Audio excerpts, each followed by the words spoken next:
मंडळी, आज आपण शेंगदाण्याचे कूट कसे बनवायचे ते बघणार आहोत। त्यासाठी मी कच्चे शेंगदाणे घेतलेत, हे आता आपण भाजून घेऊया। गरम झाले, आता आपण शेंगदाणे टाकून घेऊया आणि मीडियम गॅसवरती आपण भाजून घेऊया।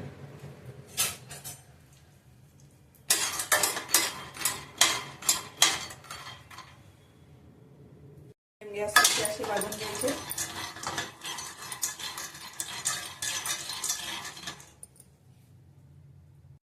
अशा पद्धतीने आपण शेंगदाणे भाजून झाले। काही जणांना शेंगदाणे किती भाजावे ते माहिती पडत नाही, त्यासाठी हा व्हिडिओ बनवलाय। हे असे साल निघाले म्हणजे शेंगदाणे भाजले। कच्चे असले तर सफेद कूट होतं किंवा आमटीत टाकल्यानंतर आमटी सफेद अशी दिसते, म्हणून शेंगदाणे चांगले भाजावे लागतात।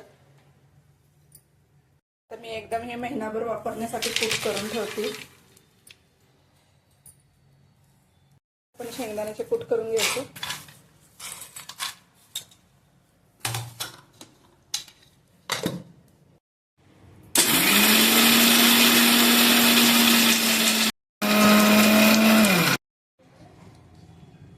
अजून बारीक नाही झालेलं, मोठं आहे। अजून एकदा आपण करून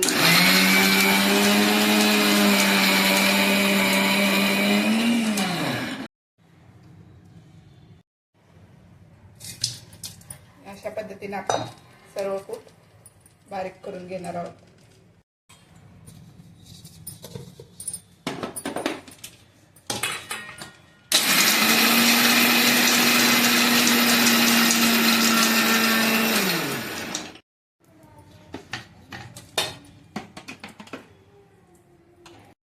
शेंगदाण्याचे कूट आपण अशा प्रकारे बारीक करून घेतले। आता आपण हे एका भरणीत भरून भाजीत घालण्यासाठी महिनाभर वापरता येण्यासाठी आपण ठेवून देऊया।